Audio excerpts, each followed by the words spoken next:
주권 미발행 주식의 주주 명의가 타인으로 되어 있는 경우들이 있는데요. 여기에 관해서 살펴보겠습니다. 먼저 진짜 이름만 빌리는 경우가 있습니다. 예를 들어서 A가 있고 이제 B가 있는데요. A가 회사로부터 주식을 양수하면서 주금을 납입했어요. 회사도 A로부터 돈을 받았어요. 근데 A가 자기 명의로 해놓지 못할 사정이 있어서 B로부터 명의를 차용하기로 했고요. 회사에게 양해를 구해서 회사가 A가 주주인 것을 알면서 B 명의로 주주 명부상에는 B라고 주주 이름을 등재하는 경우가 있습니다. 3자 간에 이제 다 합의가 되어 있는 경우죠. 그리고 주주권 행사는 계속 A가 하는 거죠. 회사에 대해서. 이런 경우에 주주는 A입니다. 주주 명부에 B라고 기재되어 있어도 이런 식으로 만약에 주주 명부에 B라고 기재가 되어 있다고 한다면 명의에도 불구하고 주주는 A가 됩니다. 두 번째로 회사가 관계없이 A와 B가 명의신탁 약정을 하고서 명의를 이전하는 경우가 있습니다. 그래서 명의신탁 약정을 하고서 대내적으로는 내가 주주지만 대외적으로는 너를 주주로 한다 이렇게 약정을 하는 거죠. 그래서 명의신탁 약정을 하고 A가 B에게 명의 개서 절차를 맞춰줘 갖고 B가 주주 명부상 주주로 되어 있습니다. 이런 경우에는 외부적 관계에서는 뭐 회사라든지 제3자에 대한 관계에서는 주주는 B입니다. 하지만 오로지 A와 B 이 둘 사이에서만은 약정을 체결할 때 둘 사이에서는 A를 주주로 하기로 했기 때문에 A, B 둘 사이에서는 A가 주주가 됩니다.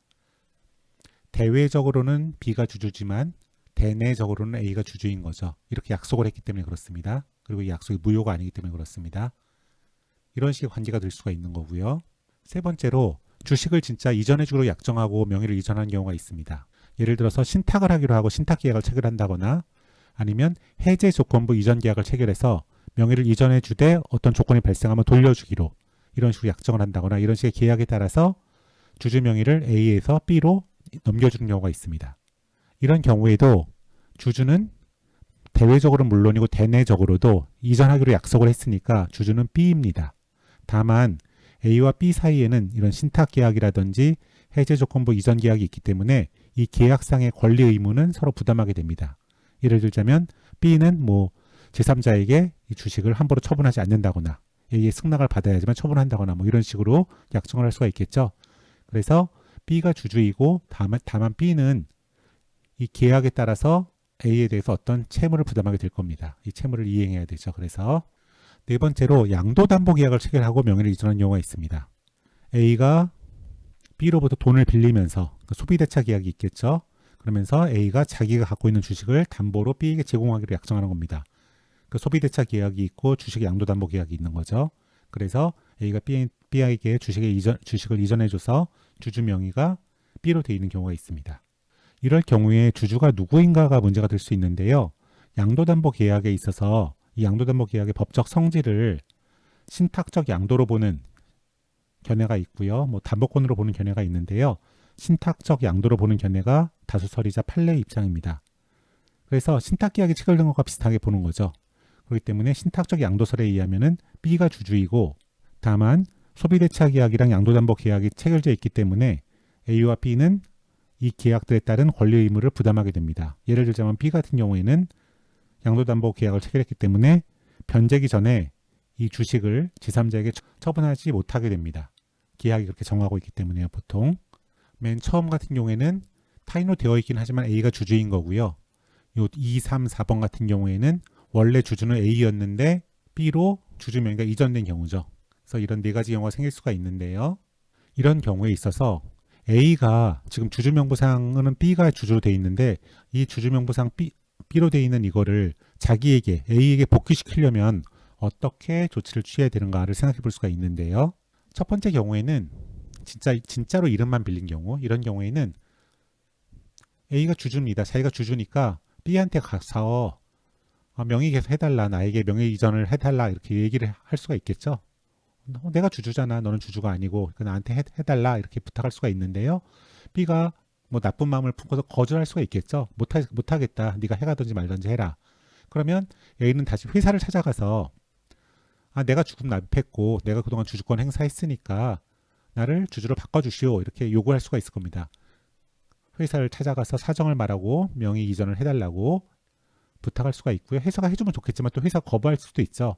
회사가 그건 아는데 내가 혹시라도 B에 대해서 어떤 책임을 져야 될지도 모르니까 판결 받아오세요. 이렇게 얘기할 수도 있습니다.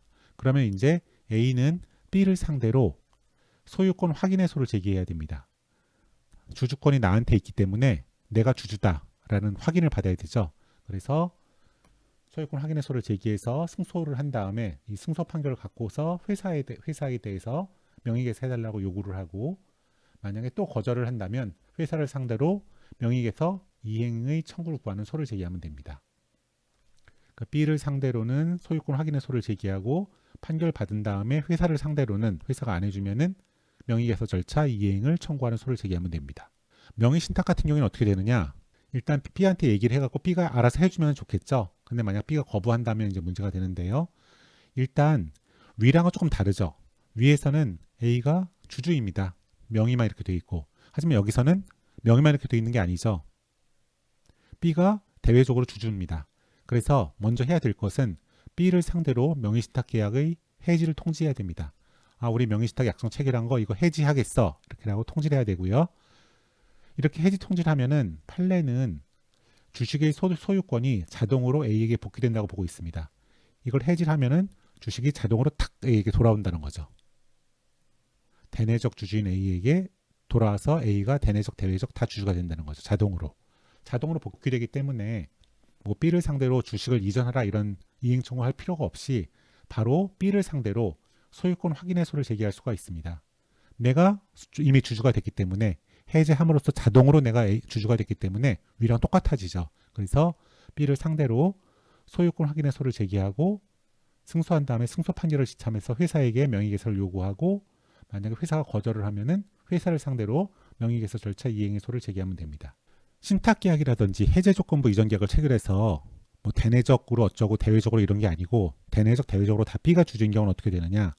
역시 B한테 해달라고 요구해서 B가 알아서 해주면 좋을 텐데, 만약 B가 거절을 한다 그러면 B를 상대로 일단 뭐 신탁계약이든 해제조건부 이전계약이든 이게 해지됐다라고 통지를 해야 됩니다. 위랑 달라서 이때는 해지 통지만으로 소유권이 자동으로 복귀되지가 않습니다. A에게.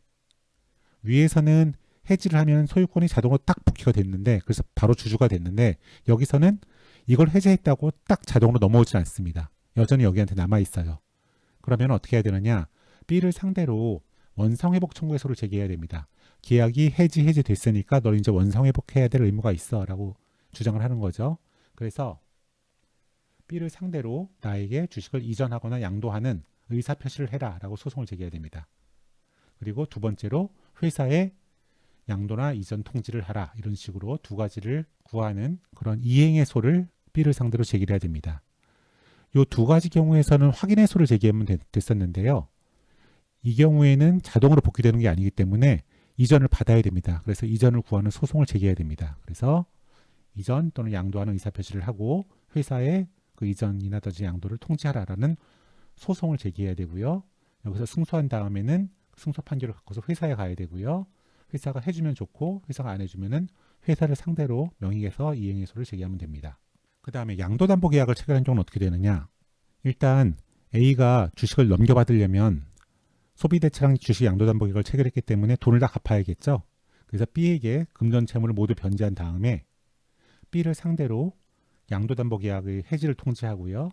그리고 B를 상대로 해지 통지만으로 자동 복귀되는 건 아니기 때문에 위와 마찬가지로 원상회복 청구해소를 제기해서 의사표시를 구하고 통지를 하라라는 소송을 제기해서 승소하면은 똑같이 회사를 찾아가서 판결을 보여주고 명의개서를 요구하고, 회사가 말을 안 들으면은 명의개서 절차 이행을 청구하는 소를 제기해야 됩니다. A는 이제 변제한 다음에 이런 절차를 밟아갖고 주주의 지위를 확보할 수가 있고요. 다시 반환받을 수가 있고요. B는 어떻게 하면 되냐? B는 만약 A가 변제기까지 변제를 하지 못하면은 B는 A를 상대로 정산 절차를 진행하면 됩니다.